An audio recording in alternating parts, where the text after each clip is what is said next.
상대성과 절대성 뭐 이런 얘기를 하려고 하는데, 구조론이란 무엇인가 하면 간단히 보통 사람들은 상대성으로 보고 있는데 우리는 절대성으로 보는 것이다 뭐 이런 얘기고, 상대성으로 본다는 건 뭐냐면 관측자가 있다는 거지. 관측 대상이 있어. 근데 이러한 구조를 까먹어 버리는 거예요. 이 관측자가 있다는 걸 사람들이 잊어먹어. 관측 대상이 뭐냐면 금이다, 은이다, 이렇게 쭉 있다고 하면, 우리가 관측자가 있다고 보면 금도 은도 이렇게 대등하다고, 1대1이야. 우리는 금도 있고 은도 있다 이렇게 생각한다고. 근데 사실은 금에서 하나를 빼면 그게 은이라고. 원자 번호를 순서대로 쭉 나열해놓고 보면 맨 앞에 백금이 오고, 금, 은, 뭐 구리, 동, 쭉 나가는데, 여기서 한 개를 빼면 금이 되고 금에서 한 개를 빼면 은인 거야. 이게 알고 보면 한 팩거리라는 얘기지. 금과 은이 따로 있는 게 아니고 금이 약간 맛이 가면 그게 은인 거라. 그래서 동성애자와 이성애자가 있는 게 아니고 이성애자 약간 맛이 가면 동성애자가 그야. 우리는 남자 여자가 따로 있다고 생각하는데, 이 유전자로 보면 그 다른 동물들은 원래 암컷으로 태어났다가 맛이 가면 그게 수컷이야. 모든 종은 사실은 다 암컷이야. 나는 남자야 이런 생각은 그게 착각이라고. 원래는 여자였는데 맛이 갔지. 그래서 혹돔 보면 원래 암컷인데, 혹돔은 다 암컷이야. 근데 혹돔 중에 한 마리가 수컷으로 싹 변태를 해. 싹 변하면서 혹이 난다고. 막 혹이 빡 나. 근데 이제 한 놈밖에 없어, 수컷이. 근데 그 수컷이 죽어버리면 어떠냐면 서열 2위가 갑자기 수컷으로 변해. 그래서 암컷이 수컷으로 변하지 수컷이 암컷으로 안 변해. 맛이 갈 수는 있어도 간맛이 되돌아올 수는 없다 이거지. 이게 이제 비가역성, 이게 엔트로피의 법칙에 나오는 엎어진 물은 주워 담을 수 없다. 다시 말해 여자는 남자를 될 수 있는데 하리수는 가짜다. 그거는 아니라는 거지. 하리수는 이건 인정할 수 없는 거야. 여자가 남자로 가는 게 혹돔, 남자 여자로 안 가. 이런 거 서열이 항상 있다고. 금은 은이 될 수 있는데 은은 금이 안 돼. 지금까지 연금술사도 아직 이 나보로 그걸 못 만들었잖아. 이걸 빼서 이걸 만드는 거는 어쩌면 가능할지도 모른다는 거지. 그래서 우리가 어떤 수평적으로 보는 게 사실은 수직적인 것이다. 진보와 보수가 있는데, 어떤 사람이 이제 페이스북에 뭐라 쓰냐면 옳은 것을 지키는 것이 보수다, 옳은 것을 주장하는 게 진보다. 다 나름대로 옳다. 다 이제 진보나 보수나 대등하다고 보는 거지. 진보도 있고 보수도 있다. 근데 사실은 그 옳은 것을 만들어낸 게 진보라고. 그러니까 모든 보수가 주장하는 옳은 것 진보가 만들어냈어. 일단 공자가 뭐 부모에게 효도를 해라, 이거 보수가 한 얘기거든. 그 당시 진보 혁명 났어. 공자가 그런 얘기를 처음 했을 때는 와, 이런 진보적인 사상이 나? 사람이 놀라 자빠졌다는 거지. 왜냐면 그 당시는 당연히 자식은 아버지는 묻어드리고 생매장을 하고 산에 갖다 버리고, 나라야마 부식고라는 영화에 나오듯이 할머니가 이제 돌아가실 때 되면 자기 스스로 이빨을 막 깨어나 해가지고 나 늙었어 이러고 빨리 날 갖다 버려 그래가지고 안 갖다 버리면 스스로 산으로 가서 이제 이렇게 고려장하고 자가 발전으로 이제 자기 스스로 고려장을 한다고. 그래서 중국 역사를 보면 자식이 아버지를 죽여. 자식이 아버지를 죽이는 게 이게 정상적인 거고, 다 보내드리고 양심 있으면 죽을 때도 알아서 가야지. 근데 공자라는 사람이 나타나서 효도해라. 엄청난 이 진보적인 사상이었다고. 부족이 다 깨지고 가족으로 재해체한 거 아니야. 여기서 중요한 건 가족이라는 게 원래 없었어. 엄마가 아들을 낳는다고. 아빠가 뭐지? 아빠라는 말은 어원을 조사하면 남자란 뜻이야. 남자를 아빠라고 그러는데, 근데 우리가 이제 아마존 부족에 가서 보니까 아빠가 여러 대 있고 뭐 난린 거야. 근데 아빠가 아니고 그냥 남자란 뜻이야. 그거 다 오해고. 부족 사회에서는 가족이 없어. 그럼 무슨 효도가 있냐고. 가족이 없는데, 아빠가 없는데. 공자라는 진보주의자가 나타나가지고 그런 걸 다 만들어낸 거지. 국가도 없었어. 국가주의 하면 내국자 하면 보수라 그러는데 그거 다 진보가 만들어낸 거라고. 그래서 저작권, 진보가 그 저작권 내 건데 저작권 주장해야 돼. 그 보수가 주장하는 가치들은 역사적으로 이렇게 쭉 훑어보면 다 진보가 주장했는데 세월이 흐르니까 진보가 계속 새로운 걸 만들어내니까 이제 보수가 만들어진 거지. 그래서 보수라는 것 자체가 진보가 만들어냈다는 거지. 수평적인 게 아니고 금을 살짝 맛이 가면 은이 된다는 거지. 금발머리 여자가 살짝 맛이 가면 은발로 변한다. 이런 것을 수평적인 구조가 아니라 수직적인 구조로 본다는 거지. 그럼 이게 이제 내가 이런 얘기가 또, 이거 불평등한 차별이 아니냐 이렇게 생각할 수 있는데, 부모 1과 자식 2, 보통 이런, 자연에서 이런 식으로 돼요. 부모는 1이라. 뭐냐면, 아빠는 없어. 엄마와 자녀들, 자녀는 2라. 근데 엄마는 힘이 좀 세고, 자녀들은 아직 어리기 때문에 힘이 없다고. 이 부모 1과 자녀 2가 1대1로 이렇게 대칭을 이룬다고. 얘들은 패거리를 만들어야 돼. 이런 식으로 이제 만들어가는 거지. 원래 이 사회가 수평적으로 되어 있는 게 아니라는 거지. 그것을 하나의 사건의 구조 안에서 이해를 해야 된다.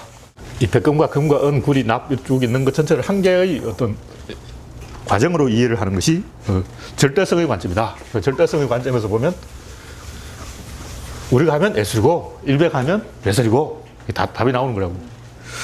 그래서 팟캐스트에서 그 이야기를 다 해버려가지고 김이 좀 빠졌는데 했던 얘기를 또 하려니까 재미가 없어요.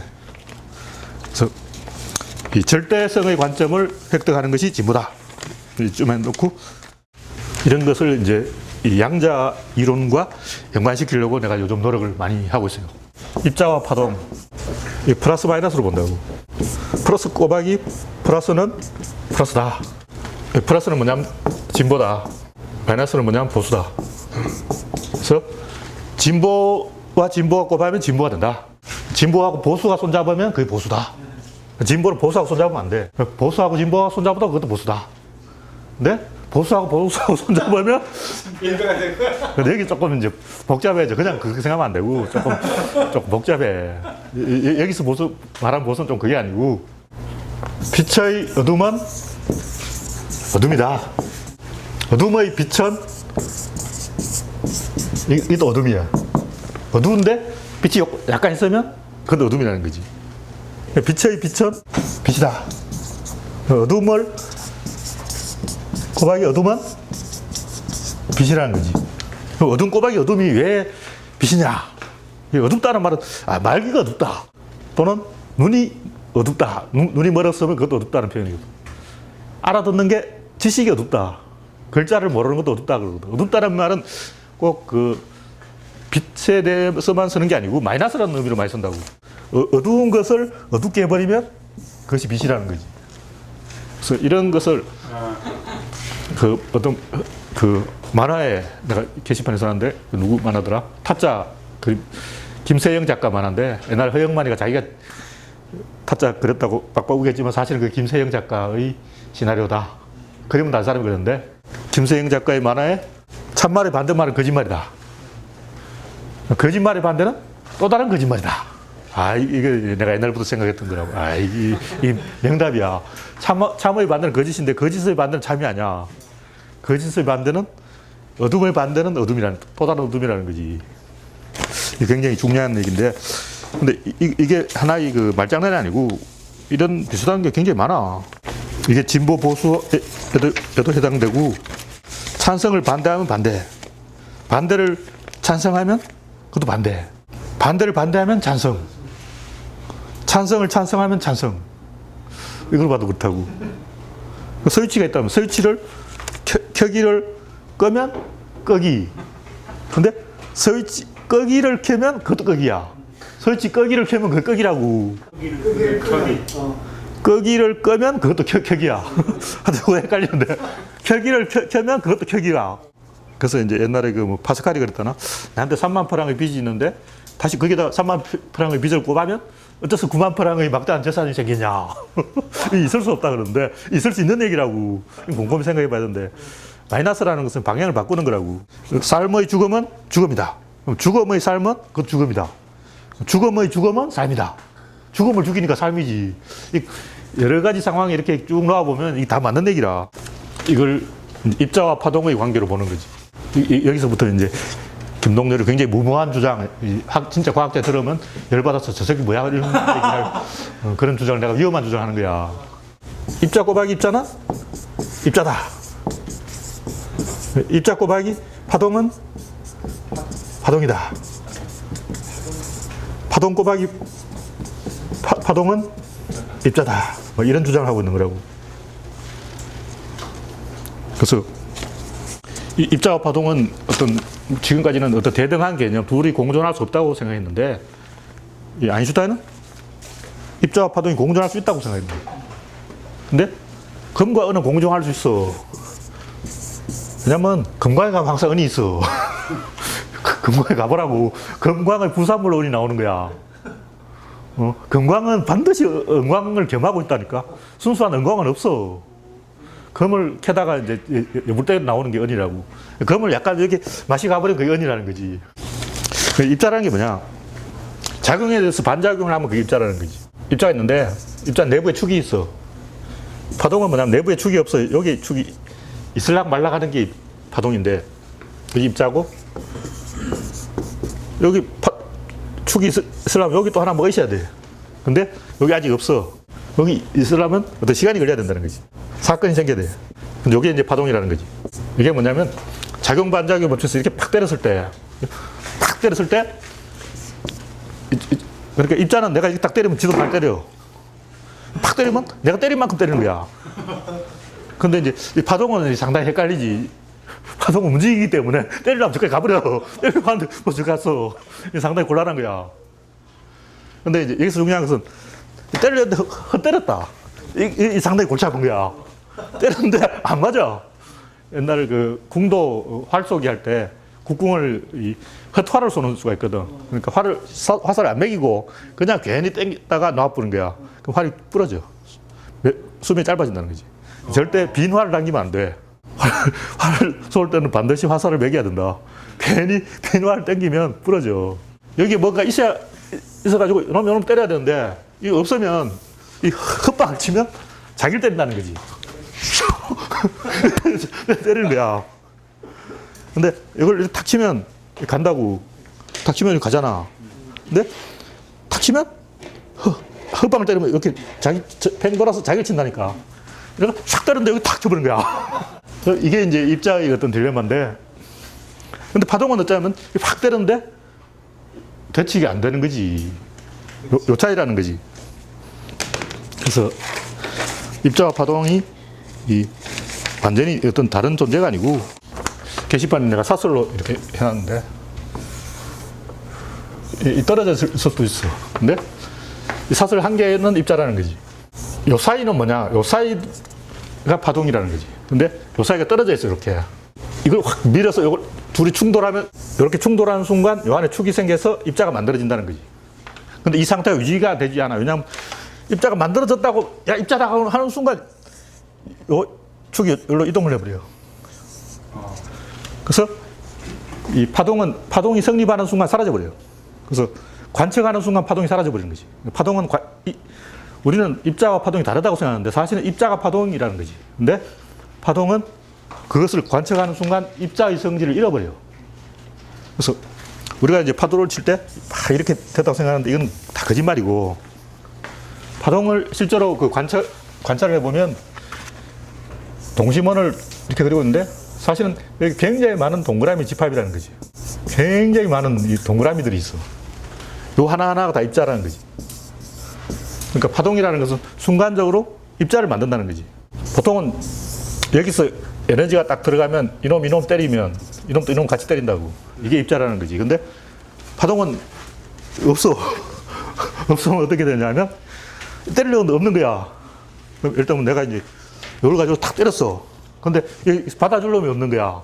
개주를 하거나 초등학교 때 불 끌 때 물동이 막 전달 이렇게 한다고. 전달인데 없는 거야. 없으면 어때요? 내가 이거 딱 던지면 내가 탁 받는 거야. 이걸 탁 던져줄 때 누군가 받으면 내가 입자라는 거지. 안 받으면 어떻게 하냐. 싹 던지고 자기가 받으면 그것이 파동이라는 거지. 그럼 어떻게 자기가 받으면 이놈이 이쪽으로 이동을 해. 이놈이 이쪽으로 이동을 해서 이런 구조를 순간적으로 만들어내는데 그 순간 입자가 다시 이리로 나가버려요. 그러니까 입자가 생기는 순간 붕괴가 돼버린다는 거지. 요것을 내가 딱 가지고 있으면 입자인데, 보통 입자는 탁 주면 상대방이 꼭 이걸 나한테 돌려줘. 내가 탁 주면 다시 나 탁 주는 거야. 근데 봐도 탁 주는 데 없어. 그럼 탁 줘놓고 다시 팍 하는 순간 이미 지나가가지고 이 입자를 만드는 순간 입자가 깨져버린다는 거지. 우리가 생각하기는 그냥 파도가 이렇게 간다 그런 생각하는데, 이거는 과학자들이 관측을 잘못해서 그런 거고, 아예 굉장히 많은 동그라미가 있고, 이 동그라미에 있다는 건 뭐냐면 보통 파동은 이렇게 쭉 간다고 생각하는데 안 가. 동시에 이렇게 와. 우리 파동이 간다고 생각하는데 실제로는 이렇게 간다는 거지. 이렇게 간다는 거지. 감과 동시에 이제 온다는 거지. 무슨 얘기냐면 여기 물건이 있으면 이 위아래로 오르내리거든. 파도 칠 때 이제 배가 있다면 위아래로 이렇게 움직인다고. 근데 실제로는 갔다 왔다는 거라는 거지. 바닷가에 절벽이 있다면 파도 치가 바위를 때리는 거라는 거지.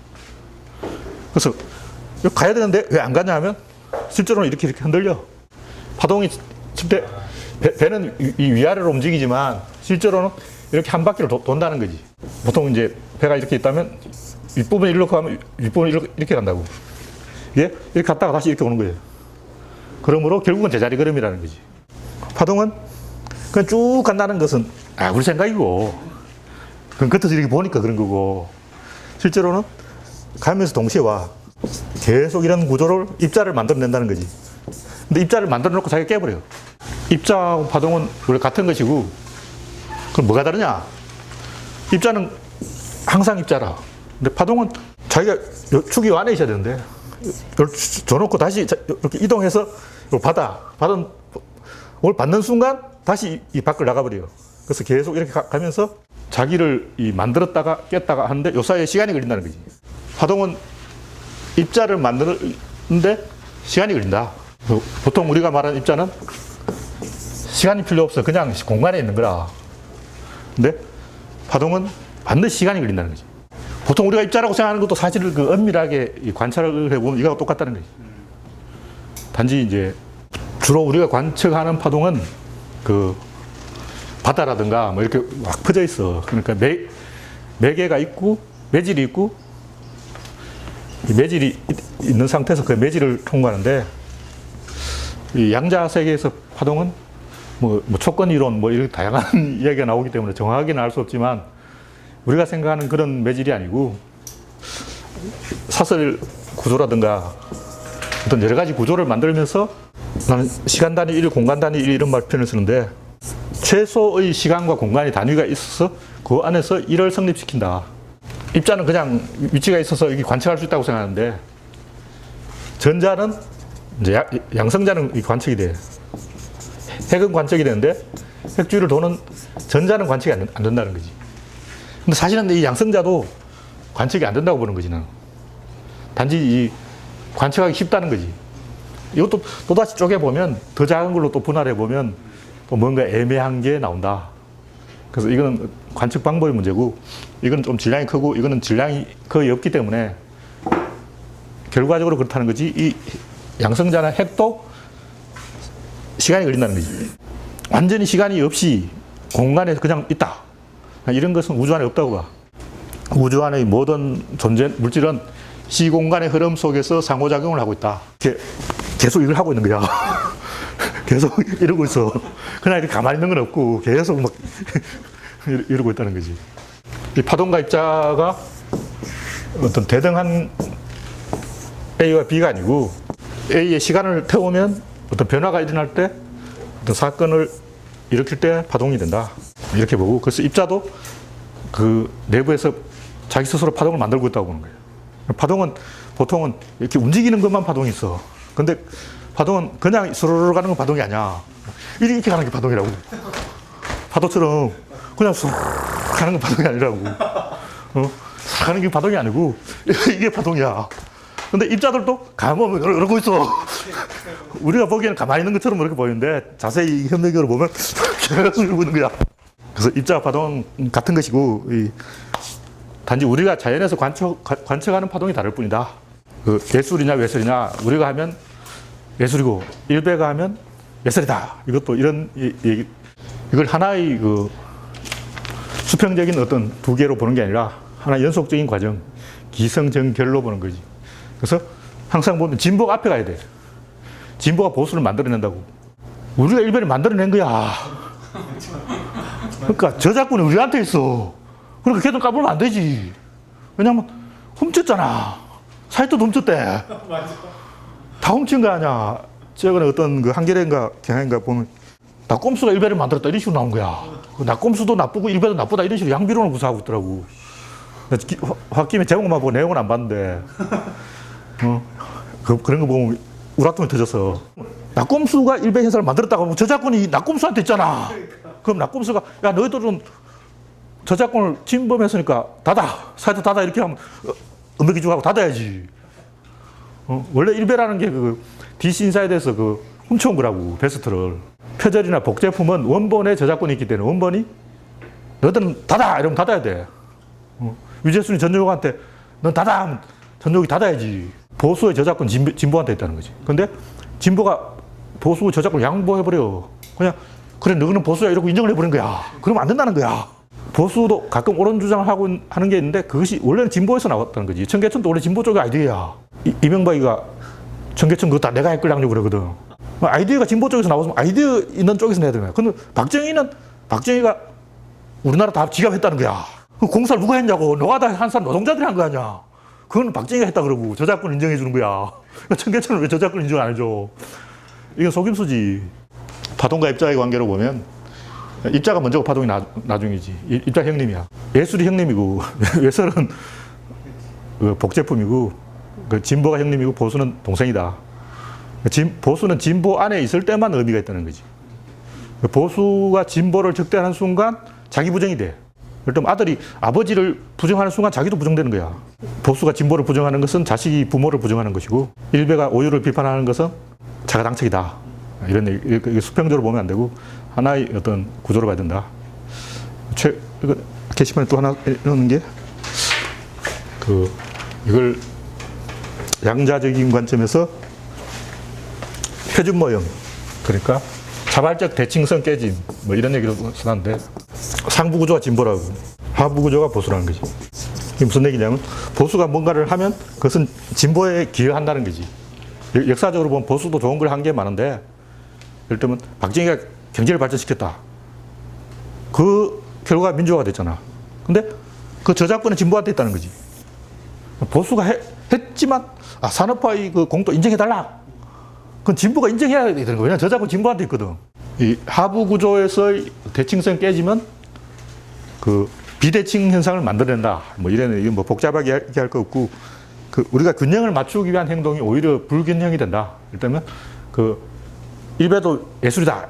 표현의 자유다. 이런 소리 하는 사람은 균형을 맞추려고 한다고. 내가 세레나 윌리엄스의 말을 인용해놨는데, 성폭행 피해자가, 피해자도 뭐 좀 잘못한 게 아니냐. 왜 16살 소녀가 밤에 파티에 가서 술에 만취하냐고. 이거는 뭐 성폭행 해달라는 거 아니냐. 이런 식으로 생각할 수 있다고. 근데 실제로 그렇게 생각하는 남자도 많고, 그런 생각 자체가 잘못된 거냐. 그건 굉장히 자연스러운 생각이라고. 근데 이제 거기다 의미를 담아버리는 순간, 이걸 공론화하는 순간, 이거는 이제 개인의 문제가 아니고, 개인이 뭘 잘했냐 잘못했냐 이런 문제가 아니고, 질서를 만들어내는 대칭성 깨짐이 일어난다는 거지. 그건 무슨 얘기냐면, 출렁다리를 건너가는데 한 사람 앞에서 구령을 잘못 붙여버리면 출렁다리가 끊어지는 거라. 그 순간 세레나 윌리엄스가 하나 둘 셋 넷 이걸 잘못해가지고 다리를 깨버렸다는 거지. 많은 사람이 빠져 죽어. 이 단순한 어떤 누가 잘했냐 잘못했냐 이런 게 문제가 아니고, 성폭행을 한 범인 2명은 뭐냐면, 술을 먹은 여자는 성폭행이 된다는 룰을 만들려고 하는 거라고. 이게 사회의 룰의 문제인 거야. 그리고 그것을 인정해버리는 순간, 그 잘못된 룰을 인정해버리는 순간, 이거는 완전히 이제 다리가 끊어지는 거예요. 근데 보통 사람들은 뭔가 이쪽에 좀 힘이 쏠린다고 싶으면 반대쪽에 힘을 좀 몰아줘가지고 균형을 맞추려고 한다고. 남자가 잘못했다. 그럼 여자도 좀 잘못한 게 있어야지. 이렇게 생각해보는 거야. 가해자가 잘못했다 그러면 피해자도 좀 잘못했어야 말이 된다고 생각하는 거지. 근데 실제로 보면 가해자, 피해자 양쪽 다 잘못해서 사태를 악화시킨 게 굉장히 많아. 거의 100% 다 보면 둘 다 잘못해서 사건이 나. 한 사람만 잘못하면 사건이 안 돼. 근데 중요한 것은 누가 잘못했냐를 따지는 게 아니라는 거지. 누가 잘못했냐를 따지는 게 이 다리가 안 무너져야 돼. 누가 잘못했던 거 이 다리가 무너져 버리면 지나가는 사람이 다 빠져 죽어 버리면 이건 재앙이지. 그래서 과연 가해자가 잘못했냐 피해자가 잘못했냐 이것을 누가 더 원인 제공을 했냐 이걸 가지고 따지는 게 아니고, 피해자가 날적 폭행해도 가해자 잘못이야. 이거는 어떤 역사의 맥락 속에서 따져지는 거고, 절대 그게 평등한 게 아니다. 권력의 어떤 법칙을 따라서 해야 되는데, 세레나 윌리엄스는 이 대칭성을 따라가려고 한 거죠. 균형을 맞추려고 한 거예요. 근데 보통 우리는 균형을 맞춰요. 근데 어떤 가정 안에서라든가 어떤 제한된 안에서는 균형을 맞추는 게 맞다고. 일단 형님하고 동생하고 사는데 동생 말이 맞다 해도 형님 편을 들어야 되는 수가 있고, 그런 게 있어. 일단 형제가 2명인데 형은 똑똑하고 동생은 멍청하단 말이에요. 항상 형 말이 맞아. 그럼 부모가 항상 형 말이 맞으니까 항상 형이 오라 이러고 동생 삐져 가출한다고. 그래서 항상 형 말이 맞지만 그래도 동생 편도 한번 들어줘야 돼. 항상 형이 바른 말하고 동생이 항상 틀린 말 한다고 항상 형 편 들어버리면 이건 아니지. 그렇지만 그건 가정에서 일이고 사회적으로는 맥락은 또 다른 것이기 때문에 무질서하게 만들려는 행동이 오히려 질서를 만들어버린다. 그러니까 아무데나 막 가면 우리는 아무데나 막 간다고 생각해. 근데 아무데나 막 가면 사람들이 전부 한쪽으로 가고 있어. 다 어디 가면 다 오락실 갔어. 다 오락실 갔어. 아니 술집에 다 갔어. 다 술집에 갔어. 너희들 좋은 거 아무거나 막 해 그러면 모든 사람이 획일적인 행동을 하고 있다. 왜냐하면 바람이 불고 있기 때문에. 그러니까 바람이 이거 싹 부는데 뭘 이렇게 아무렇게나 막 흩어버리면 전부 이쪽으로 하는 거예요. 다 죽어. 전멸이지. 대칭적인 행동이 오히려 비대칭을 만든다는 거지. 그러니까 원초적으로 이 폭력에 의해서 비대칭 구조로 되어 있다. 이걸 우리가 알아야 되고 사회 전체가 기본이 비대칭이다. 자연의 어떤 이것이 뭐냐면 폭력에 의한 비대칭이라는 거지. 그러면 우리는 이 지식에 의한 비대칭을 만들어서 균형을 맞춰야 된다는 거지. 대칭적 행동은 오히려 이 비대칭적으로 폭력으로 가는 거고 한쪽 편을 드는 게 오히려 이 대칭을 만드는 거다. 예를 들면 흑인과 백인이 있는데 공정하게 하면 그 100% 백인 편을 드는 거야. 공정하지 않은 것이 공정한 것이라는 거지. 그러면 어떻게 해야 되냐면 이 답을 알고 와야 된다. 그냥 이 찍으면 안 된다는 거지. 우리가 의도적으로 이 지식의 편에 들어야 되고 의도적으로 진보의 편에 서야 된다는 거지. 그러니까 진보도 있고 보수도 있다 이 생각은 굉장히 위험한 거예요. 진보도 맞고 보수도 맞다 이 말은 이미 그 사회가 보수화됐다는 얘기라. 스마트폰이 처음 등장했다. 그럼 누구 말이 맞겠냐고. 그 아는 놈 말이 맞아. 그 아는 사람이 대한민국 한 명밖에 없다. 이 사람 말 맞고 나머지 다 틀렸어. 내가 스마트폰을 딱 발명했어. 내가 스티브 잡스야. 그럼 누구 말이 맞겠냐? 내 말이 맞아. 왜냐면 내가 딱 써봤어. 아직 아무도 안 써봤어. 재용이는 이 휴대폰을 딱 만들면 자기 애인한테 딱 선물하는 거야. 애인이 먼저 딱 써보는 거야. 그럼 재용이하고 재용이 애인 2명밖에 몰라. 아무도 안 써봤다고. 누구 말이 맞겠냐고. 진보 말도 맞고 보수 말도 맞다. 이 말은 이미 사회가 보수화됐다는 거지. 이미 망조가 들었다. 이미 희망을 잃고 길이 없어졌다는 거지. 두 사람 말이 다 맞다면 그 사회는 이미 끝난 거라. 진보 말이 맞고 보수 말이 틀렸다. 이게 이제 딱 중간쯤 가고 있는 거야. 옛날에 김일성이 그런 말. 우리는 전 세계 수백 개 나라 중에서 중간만 하겠다. 이건 꼴찌 하겠다는 얘기야. 1등을 해야 사실은 중간쯤 가는 거라고. 다 보면 뭐 주먹은 이탈리아가 1등하고 뭐 축구는 영국 1등하고 다 하나씩 1등하고 있어. 그러니까 우리가 1등을 해야 이제 사실 중간쯤 간다 이런 얘기지. 사회가 원초적으로 폭력에 의해서 비대칭화되어 있기 때문에 우리는 지식에 의해서 비대칭화시켜서 균형을 맞춰야 된다. 그렇게 하면 중간쯤 가는 거다. 뭐 지식인 말도 맞고 깡패 말도 맞고 이건 굉장히 위험한 생각이에요. 정답을 정확히 말해야 되는 거야 이제는. 옛날엔 대충 말해도 됐어. 옛날에 양반 말도 맞고 상놈 말도 맞고 다 각자 맞는 거야. 옛날 그 신라시대 이야기 나오잖아. 임금답게 신하는 신하답게. 이거 아니야. 임금 죽여야 돼 이제. 민은 민다이 군은 군다이 신은 신다 이게 아니야. 이제는 임금 딱 죽이고 민의 말이 맞는 거라고. 그걸 우리가 차갑게 받아들여야 된다. 이상.